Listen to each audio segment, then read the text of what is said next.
Fala, povo, vocês estão bem? Sejam muito bem-vindos ao Linha de 4 dessa semana. Estou com o Caco da Mota, direto de Florianópolis, a ilha mais bonita de Brasil. O pessoal de São Luís que vai ficar bravo comigo, de Vitória também. Mas a gente tem ligações íntimas com Santa Catarina. Verdade. Tudo bom, Caco? Seja bem-vindo. Tudo bem, Ale, tudo tranquilo. Tá um dia maravilhoso em Florianópolis, na hora da gravação, pode ser noite. Oi? E tem dia feio em Florianópolis? Tem, às vezes muita chuva, o tempo feio, né? O tempo feio. O dia sempre é maravilhoso, até com chuva. A ilha de Santa Catarina é linda, maravilhosa, belíssima região mesmo. O mar, nessa época do ano, você conhece bem, o mar fica até mais cristalino, mais verde, mais esmeralda, assim, fica muito bonita a água do mar. Nessa audiência, o Caco da Mota já desfilou sua elegância no surf, ele era surfista, tanto que inventou no futebol o drible do surfistinha. Né? Qualquer dia você podia fazer, né, um tutorial de como fazer. Verdade, no meu canal do YouTube, né, no Caco da Mota, lá fazer o drible do surfista, que é um 360 sobre o adversário que sai para a linha de fundo, parece que corta para dentro, mas aí os caras vão dar risada. O Anthony se baseou no surfista para fazer o rodo dele. Não gira pelo adversário, como faz o Caco. Caco, tão bonito quanto Florianópolis está o sorteio da Copa do Brasil para os times que a gente segue mais, assim, quem se deu melhor nesse sorteio? O Grêmio, né? Com certeza. Mais que o Corinthians, pega o América? Olha, o América está numa fase que eu não gostaria de pegar o América se eu fosse adversário do América. Não pelo que o Internacional fez, mas pelo que o América fez em cima do Inter. Olha a resiliência de sofrer 3 gols e ter a mentalidade de quase se matarem no vestiário, pelo que falou o Mancini, né? Mas ele falou do ponto de vista positivo, como homens, aquela coisa meio antiga, mas que funcionou. Aliás, você conhece muito melhor esse ambiente do que eu, Ale. No vôlei deve ter algo parecido, muito semelhante. Mas acho que nem tanto, sabia? Eu acho que eu não conheço vestiário, eu conheço vestiário de pelada nossa, que a gente briga no campo, né? Não tem nem vestiário, é na quadra que a gente briga no futebol, e muitas vezes isso acaba. Eu já joguei com raiva e joguei melhor. Brabo, assim, com alguém me cobrando, dizendo que eu não estava jogando nada, e às vezes dá errado, tu é expulso, mas às vezes a raiva e essa irritação, ela tem um lado positivo, mental, de motivação. É que eu acho que essa geração, a nossa geração, funcionava assim. A atual não funciona assim. Eu acho que é um risco muito grande desse tipo de cobrança. Mas, enfim, funcionou para o América, né, segundo o próprio Mancini, tanto que, né, passou pelo Inter e passou pelo Corinthians no Campeonato Brasileiro no fim de semana. Né, fez 2-0, conseguiu a vitória importante. Só para repassar aqui os confrontos, ó, América e Corinthians, o primeiro jogo é em América, né? É em Belo Horizonte.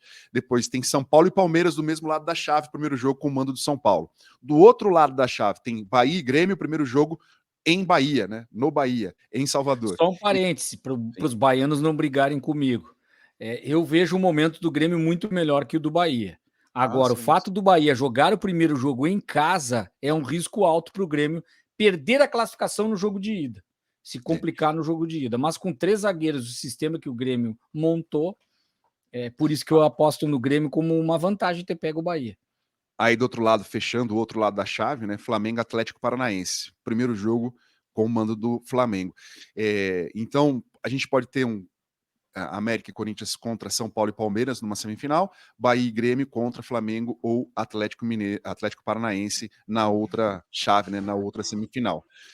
Os jogos estão com datas ainda indefinidas, mas deve ser na semana do dia 5 de julho, o primeiro jogo de ida, e na semana do dia 12 de julho, dependendo das escolhas de TVs, de mandos, direitos e tal, e aquele encaixe sobre torcedores, que eu acho que não vai ter nenhum problema, né, porque seria um maior problema em São Paulo, mas São Paulo e Palmeiras se enfrentam no mesmo dia que o Corinthians vai jogar fora da cidade, então não teria tanto problema de logística para a Polícia Militar.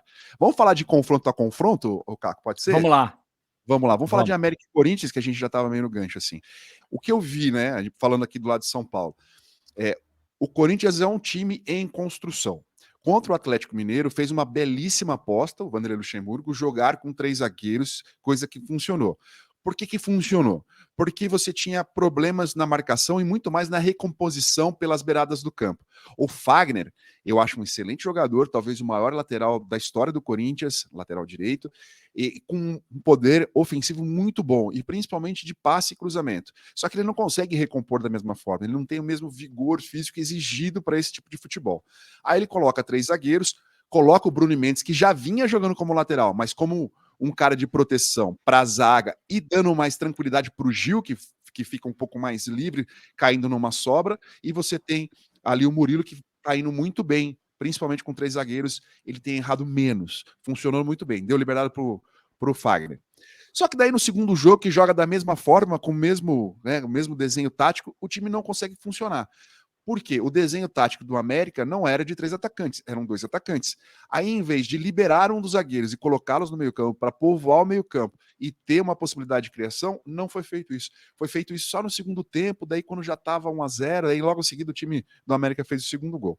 O que me preocupa em relação ao Corinthians enfrentando o América é que é um time que só fez um bom jogo na temporada, que fez um bom jogo com o comando do Vanderlei Luxemburgo. Foi um baita jogo histórico, tal, uma virada incrível, importante nos pênaltis.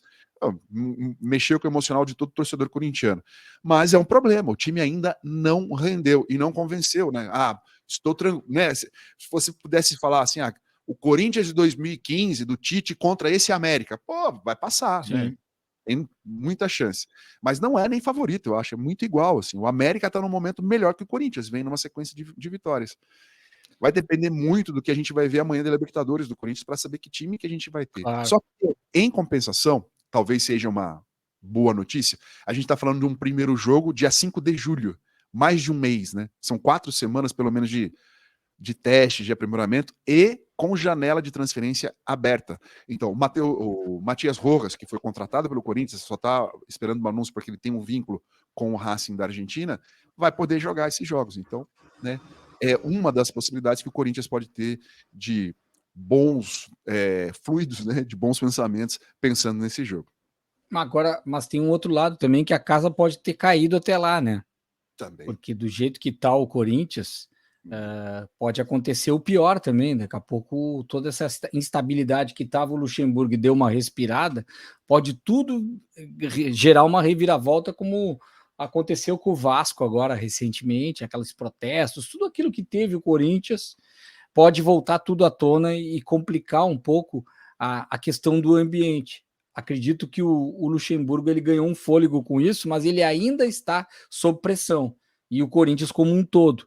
Isso é que pode pesar. O que eu vejo do América, o Bob Faria tem mais propriedade, acompanha mais o dia a dia, ele tem o bastidor, a coisa do ambiente de Belo Horizonte, mas eu vejo assim um jogador que sempre está muito bem. Eu vi nos jogos contra o Internacional, inclusive fez o gol, importantíssimo gol que leva para a decisão dos pênaltis. É o Juninho, que é o capitão, que centraliza esse meio de campo e que tem muita organização tática em termos de recomposição, marcação forte. É um time de pegada, um time cascudo, muito experiente. É um time que eu diria, no bom sentido, ele é traiçoeiro. Quando parece que ele está morto, ele não está ainda. E para a Copa do Brasil isso é importante. Eu vejo até aspecto muito forte. O Pazinato, o goleiro, entrou no lugar do está jogando no lugar do Cavicchioli e está muito bem. E olha como o time está ligado para a competição, que é ele que chama o árbitro para falar dos 2 toques do Depena na cobrança dos pênaltis, que é algo inusitado, que a gente quase nunca havia visto. O VAR revisar 2 toques que a gente imagina pela regra, que quem desconhece a regra, 2 toques, vai cobrar de novo. Não, toda aquela festa que o Inter faz de uma classificação, de um gol que poderia classificar, vira uma reversão que o goleiro chama a atenção da arbitragem, o VAR revisa e o gol é anulado. Imagina isso no estado anímico que acontece. Ou seja, e este mesmo goleiro, muito concentrado, foi para o banco de reservas antes da cobrança e fez uma concentração, estava ali concentrado, ou seja, eles viraram a chave muito rápido, como aquele time que ia buscar a classificação e o Inter era o time a ser batido. Então eu vejo no aspecto mental de maturidade para esse tipo de mata-mata, é um time que não vai tremer diante do Corinthians, não vai sentir peso. Realmente ele sofreu 3 gols por ter jogado muito mal o primeiro tempo. Agora, elenco por elenco, para mim isso sempre acaba pesando em mata-mata. E aí, não sei se tu concorda comigo, elenco do Corinthians com os titulares, principalmente, se a gente for diluir, começar a puxar gente do banco, não tanto, mas titulares do Corinthians, o que tem, principalmente o Yuri Alberto, que pode entregar mais, e o Roger Guedes na frente, eu vejo o Corinthians muito forte e com uma vantagem contra o América. A gente falava quem se deu bem, o Corinthians, de certa forma, claro que pegar o América é melhor que pegar o Palmeiras, que pegar o Grêmio, que pegar o próprio São Paulo, e talvez o Bahia é o que mais se equiparasse nesse sentido, assim, de não estar conquistando muitas coisas nos últimos anos e estar se reorganizando como SAF, enfim, com essa questão de ser uma equipe que tem um investimento lá do Grupo City. Bom, assim então que eu vou passar para o próximo confronto, São Paulo e Palmeiras. É clássico tal, né? Mas evidentemente, na minha visão aqui, o Palmeiras está muito acima do São Paulo. Mas eu gosto de salientar, né? O favoritismo é até a bola rolar. Começou, daí pode mudar tudo. Mas o Palmeiras é um time muito mais organizado, joga de uma forma há muito tempo, tem todo um trabalho extracurricular, né? Fora do campo que funciona há muito tempo. Todo um staff preparado. Sim, o Palmeiras, como clube, hoje é muito mais estruturizado. Tá certo? Estruturizado. Está certo? Estruturado. Obrigado, cara. Estruturado. E a questão do Abel como líder dessa máquina toda é muito boa. E tem uma coisa que me chamou muita atenção, até foi o Maurício Noriega que fez um comentário na Rádio Transamérica, que eu acompanhei ontem, que ele fala assim, o Palmeiras é o único time do Brasil que consegue descansar durante o jogo. Tanto controle que ele tem em campo. Assim, agora a gente vai. Não, vamos dar uma segurada. Agora a gente vai. E ele chegou a completar assim, não tem nenhum time que amasse o adversário como o Palmeiras faz. Claro, ele estava falando do jogo contra o Curitiba, que está mal no campeonato, lá embaixo na tabela, enfim, e tem uma disparidade. Mas é verdade, o Palmeiras tem feito isso, né? Tem feito isso. Dificilmente o Palmeiras perde um jogo. Perdeu na Copa do Brasil, mas um jogo de ida que já estava 3-0, né? E mesmo assim é um time que vai com sangue nos olhos, tanto que o Abel foi expulso no jogo, enfim. É um time que aprendeu a ganhar e gosta de ganhar e não perdeu a fome de vencer. Isso é uma coisa muito importante. Pelo lado do São Paulo, é um time que também vem se passando por uma reestrutura, se organizando com a chegada do Dorival Júnior, melhorou muito do que era o time do Rogério Ceni para o Dorival. Eu acho que o ambiente deve ter melhorado bastante, os jogadores estão procurando entregar mais, e tem uma questão que ele organizou de triangulação, que o time não rifa mais tanto a bola, consegue ficar com mais bola no pé, mas ainda longe de ser um time que tem um poder de decisão, que tem um poder ofensivo muito forte e tal. Ainda depende de alguns lampejos. Não tem um grande jogador que vá se destacar, talvez o Luciano tecnicamente apareça como esse cara, mas enfim, tem dia que vai bem, tem dia que não vai bem. É uma defesa irregular, tem várias coisas. É claro que, como sendo clássico, um jogo de enfrentamento de camisas muito importantes, as coisas podem equilibrar, sendo mata-mata também, né? Pode jogar fechado 2 jogos e para os pênaltis ganhar, por exemplo, né? Uma possibilidade. Mas eu vejo o Palmeiras na frente, pelo que vem fazendo ao longo dos anos e ainda o que vem fazendo nessa temporada, cara. O Palmeiras, eu vejo que amassa mesmo seus adversários, concordo com isso, mas daqui a pouco a gente vai falar mais. Eu vejo o Flamengo ofensivamente, essa coisa de amassar. O Flamengo tem um poder de fogo impressionante, até desperdiça às vezes muitas oportunidades que tem nesse sentido. Mas o que eu vejo é o equilíbrio que o Noriega pegou muito bem, essa questão do time que pode descansar. Foi inteligente que ele falou, não tinha pensado nisso. E o crédito é todo dele por isso. Consegue descansar no jogo, ou seja, ele fica trabalhando a bola, cadenciando o jogo, como a gente usa, e vai anestesiando o adversário, vai pensando um pouco como que vai achar uma brecha em alguma parte do campo. Isso é muito treino, longevidade de um técnico e estrutura tática muito organizada, a ponto de tu trocar peças, jogadores, perder jogadores que não estão mais no Palmeiras de muita qualidade, e até mesmo quando se machucam alguns, o Abel Ferreira consegue reorganizar e ele ser o time mais competitivo do futebol brasileiro. Esse sim, é o mais competitivo e o mais propenso a ganhar todos os títulos que disputa. Se vai ganhar todos, a gente não sabe, mas é muito difícil alguém que duvide desse potencial da equipe do Palmeiras, que leva uma vantagem até boa contra o São Paulo, mas em 2 jogos, nunca se sabe, já houve até uma eliminação recente mata-mata pró-São Paulo, com penalidades e tudo, problemas de arbitragem, enfim, mas às vezes 2 empates, não tem mais o gol qualificado, que era uma coisa que por um tempo eu gostava, mas depois eu vi assim, a estratégia acabava sendo injusto, porque são 2 empates. Mas eu marquei o gol na casa do adversário. Poxa vida, mas tá tudo igual, aí é eliminado, não tem nem, no caso, não tem no nosso regulamento, mas uma prorrogação, ou que seja penalidade, como é o nosso caso. Eu vejo hoje muito melhor dessa forma o futebol brasileiro, sem essa questão do gol qualificado. Agora o São Paulo me parece que chegou num teto com o Dorival, que não sei se vai passar disso se não se reforçar. Não sei se concorda comigo, Ale. Eu vi o jogo atentamente do Grêmio e São Paulo. O São Paulo sai na frente com o Calleri, que é aquele grande jogador de qualidade dentro da área, além do Luciano, que estava no banco, depois entrou. Aí o Dorival coloca 3 zagueiros, tenta mudar um pouco o sistema, aquilo vai funcionando de alguma forma. Aí troca jogadores, sai o Wellington Rato, o Alisson não foi bem, que desde os tempos do Grêmio eu acho que é um jogador que tem ele é de muita entrega, mas tem uma limitação técnica assim para chegar num clube de ponta e ser aquele diferencial. Ele vai aparecer em um ou outro jogo, de vez em quando, por essa entrega que ele tem, mas eu vejo que falta qualidade também técnica, e a tática não evolui. O Dorival tenta colocar 3 zagueiros ali, muda um pouco o sistema para tentar espelhar o Grêmio, que se achou com 3 zagueiros. O Grêmio, ao contrário, pela falta de jogadores para ter o jogador de velocidade que o Renato quer, ele colocou um sistema de 3 zagueiros, congestionou o meio de campo, mas ele tem um cara genial na frente, que é o Luis Soares. E além do Bitelo também, que faz muita diferença. E aí o São Paulo se atrapalhou, ele sai na frente, toma a virada ao natural e podia ter sofrido mais. No segundo tempo, até o São Paulo melhora, o Grêmio cai bastante, de certa forma, mas eu ainda vejo que o São Paulo está num teto ali, que ele precisa se reforçar, e isso vai fazer muita diferença nesse confronto com o Palmeiras, que leva a vantagem.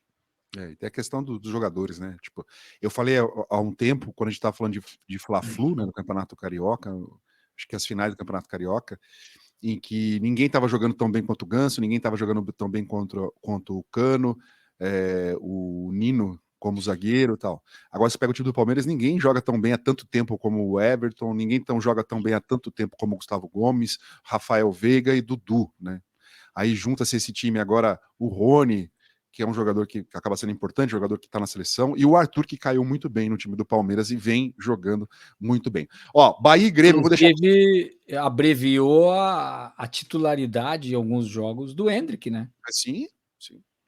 O Endrick, pela idade e pela imaturidade, não está conseguindo lugar no time pela entrada importante do Arthur, mas é claro, ele vira e mexe, ele entra, começa jogos, mas tem muita qualidade o garoto para também, em algum momento, ele vai despontar e pode ser num mata-mata desse, ele pode arrebentar com um jogo desse, porque ele tem qualidade para isso, no individual. A expectativa é muito grande, né, em relação a ele. Ó, Bahia e Grêmio, eu vou deixar você começar, que você tem o Grêmio aqui para você falar um pouco mais, né? Já falou que o Grêmio tem um jogador espetacular, que é o Luis Soares. O Grêmio tem isso, tudo centraliza, nenhum time tem um jogador tão importante em relação ao seu time como o Grêmio. Por muito tempo, o Galo tinha isso com o Hulk, dava para dizer isso. Mas o tamanho do Luis Soares no Grêmio, ele é quase do tamanho do time inteiro do Grêmio, é impressionante. Se não fosse o Bitelo, a qualidade do Soares, os gols que tem feito, assistências que tem dado, organização do time dentro de campo, a entrega física, que mesmo com sacrifício, e a qualidade técnica é impressionante. Então o Renato tinha um sistema que ele muda, coloca 3 zagueiros e acrescenta jogadores. Ele colocou nesse jogo contra o São Paulo o Cristaldo, mas a outra vez foi o Cuiabano, que está com dores musculares e daí não foi para esse jogo, que é um garoto da lateral que está jogando no meio de campo, porque daí mantém o Reinaldo e o Cuiabano joga. Agora, com o Reinaldo suspenso no final de semana, provavelmente o Cuiabano vai para a lateral, mas a tendência é que ele entre junto com o Reinaldo, acrescentando esse meio de campo muito potencial. Mas o Renato insiste, e imagina se acontece isso na janela, se dá tempo mais adiante, se segue na Copa do Brasil para esses jogos, o fato de ter um jogador que é o Michael, que o Grêmio tanto quer, e pode ser que consiga um jogador desse padrão, aí ele vai jogar diferente.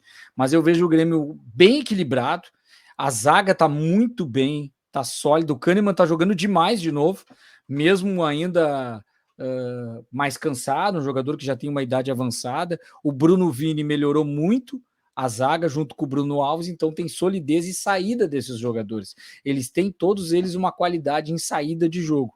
E a transição é muito bem feita com o Vila Sante, que é o melhor momento dele no Grêmio, o paraguaio, que é da seleção paraguaia, mas está jogando muito no Grêmio, nesse sistema e no outro já estava jogando.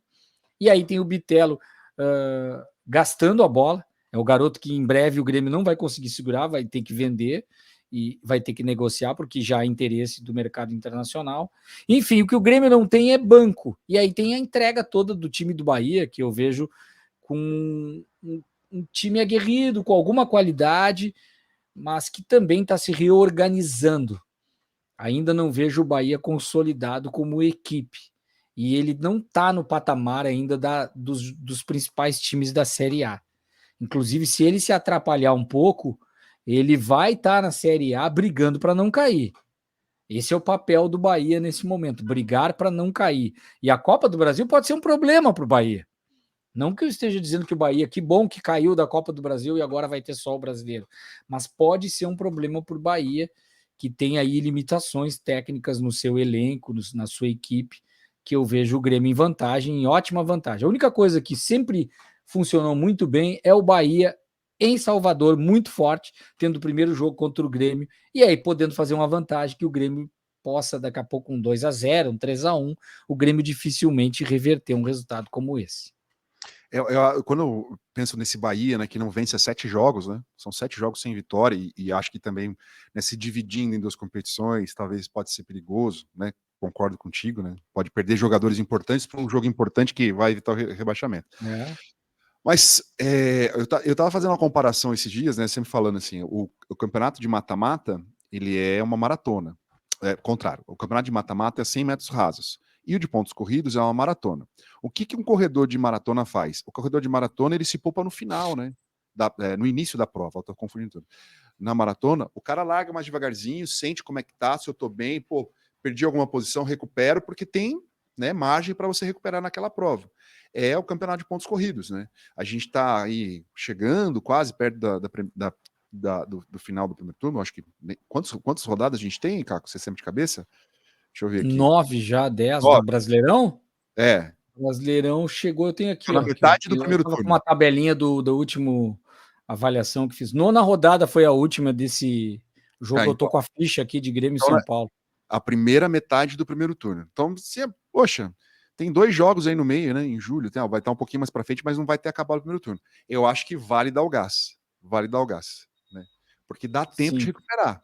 E a questão financeira é muito importante. Só que eu acho que o Bahia, né? Eu acho que o Paiva tem essa consciência, o técnico, que o ambiente, o clima, aquele negócio de jogar na Fonte Nova e envolver a torcida, que pode ser beneficiar o Bahia. Se pegar time por time, não vai ter mais time que o Grêmio mesmo. Né? Tecnicamente, ainda tem um gap muito grande. Então, acho que tem que envolver, né? Aproveitar que é mata-mata, envolver torcida, colocar aquele negócio de jogar contra o Eixo, jogar contra o Sul, sabe? Essas coisas assim, e fazer valer. O que eu queria te perguntar isso, por que o Grêmio decidiu, o Renato decidiu jogar com 3 zagueiros, cara? Qual que foi a análise que ele Porque dizia? ele não tem jogador de velocidade, que era o Ferreirinha. Sem essa característica, ele acredita que ele precisa até mesmo trabalhar mais no meio de campo, muitas vezes tentar propor o jogo de outra forma e às vezes até jogar em contra-ataques, mas ele propõe o jogo de outra forma, passando muito pelo meio de campo, protege um pouco mais a zaga, mas ele libera mais os laterais, principalmente o Reinaldo, o Fábio ou o João Pedro quando joga. Eles criam mais situações de linha de fundo e a marcação do adversário dificulta um pouco pelas beiradas e o meio de campo trabalha muito bem a bola. E com isso ele colheu resultados importantes contra o Atlético Paranaense, né? Foi um resultado importante contra o Cruzeiro na Copa do Brasil, quando no primeiro jogo a expectativa antes do confronto, o Cruzeiro era o time da intensidade, da velocidade. E olha, o Cruzeiro é aquela equipe que pode bater o Grêmio, ele tá num momento melhor, estava melhor na tabela do Brasileiro, que é um patamar que a gente tem para se balizar, né, como uma base. Aí acontece o primeiro jogo, empate, nossa, agora o Cruzeiro vai jogar em Belo Horizonte e a tendência é que ele elimine o Grêmio, mas aí o Grêmio se reinventa, ele muda o esquema, dá certo, e ele tem 3 jogos aí, Atlético Paranaense com vitória e mesmo um sistema reserva, não foi, é o primeiro jogo que ele testa isso, aí depois ele bota contra o Cruzeiro dá certo, e agora contra o São Paulo, então ele tem 3 vitórias consecutivas nesse sistema. E foi perguntado, vai ser definitivo? Não. Não dá para dizer. Claro, ele brinca, o Renato é brincalhão com ele. Nada é definitivo na vida, não dá para sempre, eu não posso dizer. Claro, sempre pode ser daqui a 100 anos também. Né? Aí depende do tempo, pode ser daqui a 2, 3, 4 anos, claro que não, mas a pergunta eu entendi. Era se ele vai ficar agora com esse sistema nos próximos jogos. Eu acredito que sim. Agora, quando chegar um jogador de velocidade, a tendência é que o gosto pessoal, o Renato não está jogando com o sistema que ele prefere. Mas que bom que ele teve grandeza de colocar o sistema que está funcionando. Ele foi atrás de uma mudança tática, e isso, para mim, deu muitos pontos para o Renato nessa temporada. O Renato está se reinventando como técnico, e nada como as pessoas aprenderem. Não tem idade para se reinventar, não tem momento para aprender e para mostrar que você pode se transformar num grande técnico. Ele já é um grande técnico com grandes conquistas, mas me parecia estagnado com uma ideia de jogo, sempre com aquele Ramiro pelo lado direito, o Luan ali flutuando como falso 9. Ele tinha aquela ideia de time, ele só queria trocar as peças e ter sempre aquele mesmo sistema. Agora não, ele buscou 3 zagueiros. Certa vez ele já fez losango no meio de campo, mas ele está fazendo uma variação tática em função das carências, e o Grêmio melhorou com isso. Para mim, o Renato aproveitar a oportunidade, já a gente não está falando sobre isso, dos técnicos brasileiros, isso é muito instável. Daqui a 2, 3 semanas ele pode estar mal de novo, mas é um dos grandes técnicos do momento no futebol brasileiro, pelo que está fazendo no Grêmio, e ele tem que agradecer o Soares, é claro, é o Renato. O Renato está fazendo um grande trabalho nesse início de brasileiro, Copa do Brasil, do Grêmio, que é diferente do Campeonato Gaúcho, quando a exigência era bem menor do que agora. E pensar nas deficiências e entender as características dos jogadores que tem à disposição, né? O Reinaldo não é um cara de marcação, né? Ele é bom no avanço, no cruzamento, é um cara que dava muita assistência aqui no São Paulo. E as pessoas têm que entender que jogar com 3 zagueiros não é jogar defensivamente. Se você libera seus laterais para atacarem simultaneamente dos 2 lados, você pode chegar até com 7 no gol adversário. Então é um sistema. O São Paulo, tricampeão brasileiro do Muricy, jogou com 3 zagueiros, né? E ganhou 3 campeonatos e sendo o melhor time do Brasil. E ele tá dando razão para algumas coisas que ele dizia, que diziam que o Renato não aproveitava garotos da base. Ele está comprovando que não, já botou Cuiabano, já botou Gustavo Martins, zagueiro, os goleiros são jovens, enfim. E tá colocando garotos até em lugares de jogadores. O Cuiabano tem mais espaço hoje no time que o próprio Vina, na minha opinião. Ele está na frente, não na mesma posição, mas está na frente, por exemplo.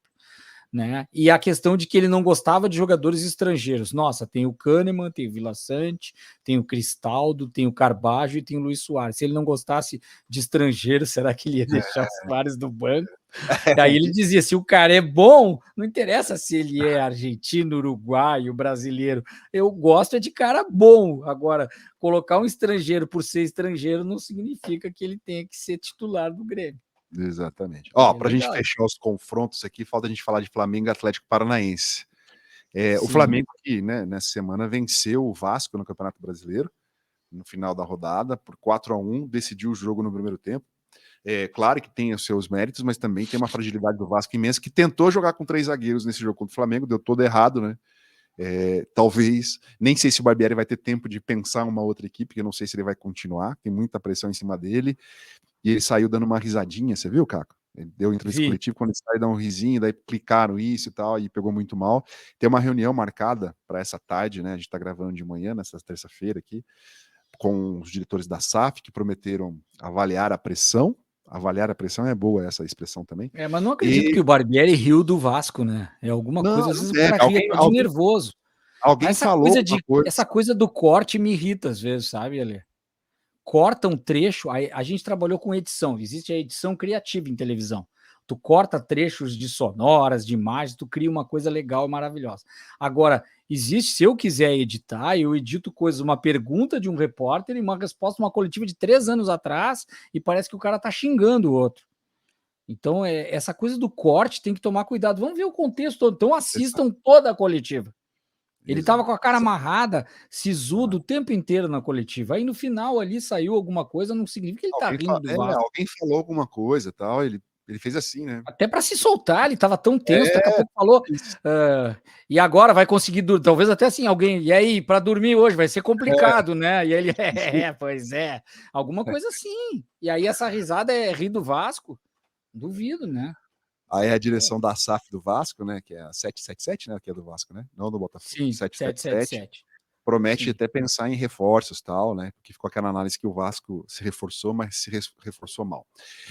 Mas não vamos fugir do nosso assunto, que é Flamengo e Atlético Paranaense. Eu acho o Atlético Paranaense o time mais traiçoeiro que tem no Campeonato Brasileiro, no futebol brasileiro hoje. Porque é um time experiente, que é chato jogando fora e é muito forte jogando em casa. Tem uma torcida que faz pressão, que incomoda os adversários, joga num campo diferente, que é um campo sintético, que tá melhor que até do Palmeiras. Do Palmeiras tá ficando feio, né? Visualmente feio, assim. E o do Botafogo tá bem bonito ainda. Mas o Atlético tem essa coisa que é uma vantagem para quem joga ali e conhece a questão. E o Atlético, eu tava falando do Bahia, né? De fazer esse clima de decisão. O Atlético faz isso muito bem lá. Muito bem lá. O Petralha faz bem. Tem o Alexandre Matos, que tem experiência lá, que está também dirigindo a equipe. Né? O Filipão está envolvido lá no Atlético Paranaense, também sempre fez isso, né? Contra tudo e contra todos. Cara, então eu acho um jogo. O Flamengo tem um time melhor, o Flamengo tem um elenco melhor. A gente não discute isso, não tem como discutir. Sim. Mas é um jogo perigosíssimo. Acho que é nivelado. É o jogo mais difícil. Se fosse para escolher, assim, né, na escala, para mim, o jogo mais difícil é Palmeiras, Flamengo e Atlético Paranaense. Ele é líder do grupo na Libertadores, encara o Libertad, Vai passar vejo em isso. primeira. Tem o Atlético Mineiro, ou seja, a gente pensava assim, olha que problema para os dois, parece que o Atlético Paranaense está muito mais tranquilo jogando em casa. Claro que o jogo é jogo, o jogo é jogado, mas é bem isso aí também que eu vejo do Atlético Paranaense. Não sei se tu queria completar falando do Flamengo ou a gente fala um pouco de cada um. Não, você quer completar do Atlético Paranaense alguma coisa? Pode falar aí. Eu concordo em quase tudo do que tu fala, o que eu vejo que talvez na escalação, algumas coisas assim, de alguns jogadores, eu não entendo, às vezes, não é implicância com esse jogador nem nada, mas às vezes há uma insistência, muitas vezes, em alguns jogos com o Pablo, que eu acho que tira a intensidade que é a característica do Atlético Paranaense. Apesar dele ter qualidade em alguns jogos, e muitas vezes abre mão do Terans também, que é um jogador que eu gosto bastante e que muitas vezes não começa os jogos. E o próprio Vitor Roque agora parece estar começando todos. Não sei de cabeça aqui, mas muitas vezes ficava no banco para não começar um jogo, enfim, que é o jogador, que é o diferencial. Guardado as proporções, não é um jogador cascudo que nem o Soares, mas é aquele jogador que faz a diferença no Atlético Paranaense, é o Vitor Roque. Em algum momento, quando o time tá mal, a bola cai nele, ele resolve. Ele tem qualidade para isso e já tem maturidade, diferente de um garoto como o Endrick. E o Vitor Roque é um garoto, é um jovem, ainda tem muito para apresentar, mas ele já é muito maduro e tem muita personalidade e muita força física. Impressionante a velocidade e a força física desse jogador. Gosto demais. Mas é um confronto aí pesado pelo lado do Flamengo, né, Ale? Sim, na comparação com o Endrick e o Vitor Roque, o Endrick também é bem forte fisicamente para a idade que tem, assim. Ele é bem, bem forte. Muito. Mas ainda, claro, é muito diferente, né? E o Vitor Roque já joga nesse clima profissional há mais tempo que o Vitor Roque, né? Que o Endrick. E tem a questão do Fernandinho também, né? Querendo ou não, o Fernandinho é uma liderança dentro de campo, né? Tem gente que não gosta. Pô, o Fernandinho jogou no City titular com o Guardiola por muito tempo, cara. Então ele entende do jogo, assim. Ele entende, ele jogou muito tempo lá fora, Premier League, então. E a gente vê ele jogando aqui, né? É aquele jogador que, pô, dá um lance de clareia, assim, aquela marcação que você faz, nossa, esse cara é diferenciado. Sobre o Flamengo, eu acho que o Flamengo do Sampaoli tá encontrando uma forma de abafar o adversário, né? Contra o Fluminense, na Copa do Brasil, marcava mais em cima, conseguia fazer essa pressão e perda de bola, e recuperação e recomposição. Que o problema do Flamengo, para mim, de todos os técnicos que vinham passando, com exceção do Dorival, principalmente do Vitor Pereira, era a marcação no meio campo. Não tinha um cara, né, que carregasse o piano ali. Porque, cara, infelizmente você precisa desse cara. Não dá para jogar só com um cara técnico. Você precisa de um cara que marque bastante para deixar os outros jogarem. E o Flamengo não tinha isso. Aí, o Gerson está jogando mais avançado, tanto que marca o gol, que é um erro de marcação, não dos 3 zagueiros, que cada zagueiro está tentando marcar um atacante, mas vem um cara do meio campo sem marcação, né? Então alguém teria que acompanhar esse cara no jogo contra o Vasco. E então, quando você olha para todo o time do Flamengo, você vê esse elenco, né, recheado de estrelas, mas pensa que tem Cebolinha no banco, que tem Vidal no banco. É um time recheado de opções, né?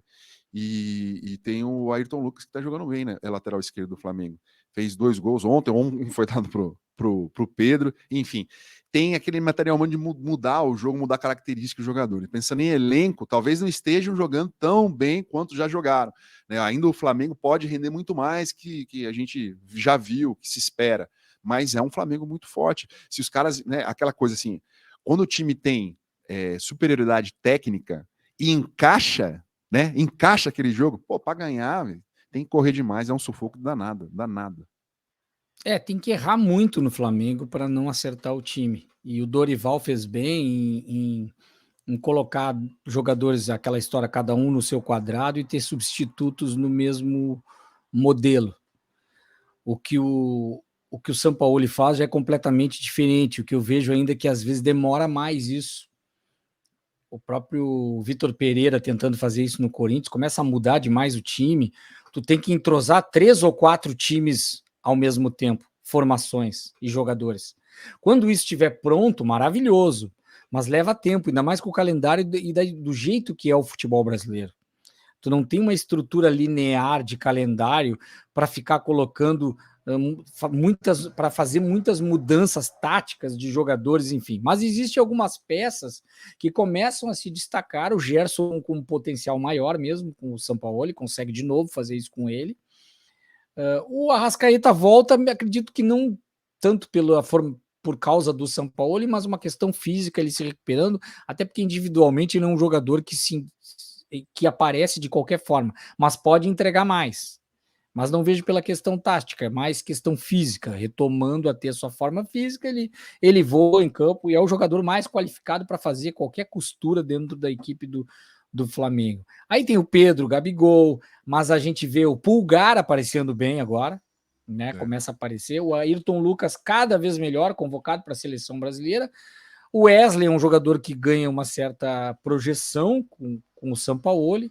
Ele tem um novo goleiro, o Matheus Cunha, mas é isso que me deixa um pouco o pé atrás, que é meio assim, uma vez eu comparei com bandas musicais, o futebol brasileiro, e quando o Flamengo estava bem num momento bom, eu dizia que era uma banda de rock, os astros do rock, né?